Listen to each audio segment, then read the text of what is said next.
और बंगाल के कूच बिहार से बड़ी जानकारी मिल रही है। दिनहाटा में सनसनीखेज हत्याकांड हुआ है। इंसानी मांस खाने के लिए यहां पर हत्या की गई है। शमशान घाट में रहने वाले शख्स की हत्या की गई है और जिसने हत्या की है बताया जा रहा है कि उसकी मानसिक हालत ठीक नहीं है और इसीलिए टारगेट किया गया। खुलासे के बाद इलाके में हड़कंप मचा हुआ है। इंसानी मांस खाने का ये पूरा मामला सामने आया। ऐसी घटना है जिसने भी सुना है वो सन्न रह गया है कि कोई इंसान कैसे किसी इंसान की हत्या इसलिए कर दिया कि उसे इंसान का मांस खाना था। हालांकि जिस पर आरोप लगाया, कहा जा रहा है कि उसकी मानसिक हालत ठीक नहीं है। फिरदौस नाम है उस आरोपी का। शमशान घाट के पास झोपड़ी में रहने वाले शख्स की उसने हत्या कर दी। मानसिक रूप से कमजोर होने की वजह से निशाना बनाया।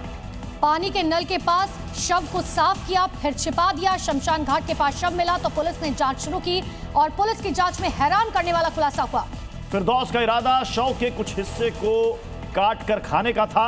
नरभक्षण का ये रेयर केस पुलिस मान रही है और जांच भी उसी एंगल से कर रही है। आरोपी फिरदौस से पूछताछ चल रही है। पूरा नाम है फिरदौस आलम। इसे नशे की हालत में गिरफ्तार किया गया है। दिल्ली के बारापुला फ्लाईओवर पर एक हादसा हुआ है। तेज रफ्तार स्कॉर्पियो डिवाइडर से टकरा गई। जी हाँ, बताया जा रहा है डिवाइडर से टक्कर के बाद स्कॉर्पियो गाड़ी पलट गई। हादसे में एक शख्स की मौत हुई है, 6 लोग घायल हुए हैं। जांच में सामने आए सभी युवक मेरठ के रहने वाले थे और एक दोस्त की सगाई में सरोजिनी नगर में शामिल होकर ये वापस लौट रहे थे। देर रात ये घटना है। तेज रफ्तार के कारण फ्लाईओवर से रिंग रोड की ओर आते समय ये वाहन अनियंत्रित हो गई और डिवाइडर से टकराकर वहां पलट गई। देखिए, गाड़ी के पूरे परखच्चे उड़ चुके हैं। टक्कर के बाद सभी युवक वाहन में फंस गए थे। हादसे के वक्त हर्ष गाड़ी चला रहा था। पुलिस की जांच में बात सामने आई कि हादसे के समय स्कॉर्पियो हर्ष ही चला रहा था और ये तस्वीर आप देख सकते हैं। एक शख्स की मौत हुई है, 6 लोग इसमें घायल हुए हैं। उत्तर भारत में पड़ रही है गलाने वाली सर्दी। दिल्ली एनसीआर में 0 के करीब पहुंचा पारा। गुरुग्राम में टूटे 48 साल के रिकॉर्ड। पारा 0.6 डिग्री सेल्सियस पहुंचा। राजस्थान पंजाब में रिकॉर्ड तोड़ सर्दी। शीतलहर से शिमला बनी है दिल्ली। ईरान और अमेरिका के बीच बढ़े टकराव के आसार। ईरान के विदेश मंत्री बोले, हम युद्ध के लिए तैयार। अमेरिका चाहे तो कर सकता है टेस्ट। ईरान के सुप्रीम लीडर खामनेई का बयान, बोले भाड़े के टट्टुओं का इस्तेमाल बंद करे अमेरिका। ईरान में थम नहीं पा रहा विरोध प्रदर्शन का सिलसिला। IRGC सेंटर में प्रदर्शनकारियों ने लगा दी आग। इस्फहान शहर में कई जगह पर आगजनी। तेहरान में मस्जिद के अंदर तोड़फोड़। हिंसा में मरने वालों की संख्या 648 पहुंच गई है। बांग्लादेश में थम नहीं रही हिंदुओं की हत्याएं। फैनी इलाके में हिंदू युवक को बेरहमी से मारा। कट्टरपंथियों ने समीर दास को पीट पीट कर मारा। ऑटो रिक्शा भी छीना। 1 महीने में 8 हिंदुओं को मौत के घाट उतारा। ममता बनर्जी ने इलेक्शन कमीशन को फिर से लिख दी है चिट्ठी। बोली SIR के नाम पर लोगों को किया जा रहा परेशान।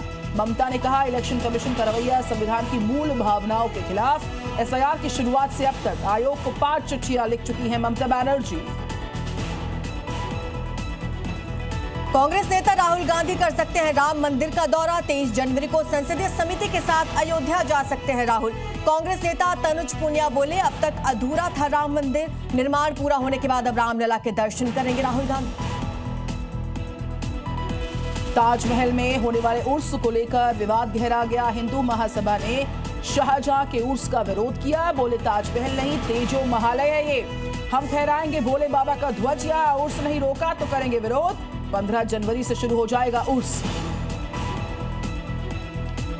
उत्तर प्रदेश के अलीगढ़ में ताश खेलने को लेकर भिड़ गए 2 समुदाय। इगलास इलाके में 2 पक्षों में चले पत्थरबाजी में आधा दर्जन से ज्यादा लोग घायल। कई लोगों को पुलिस ने हिरासत में लिया।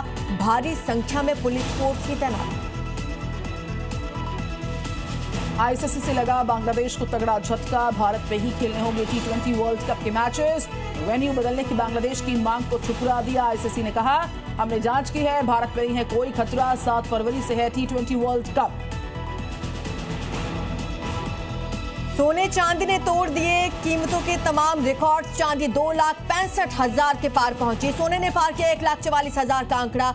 ग्लोबल टेंशन को माना जा रहा दाम बढ़ने की बड़ी वजह।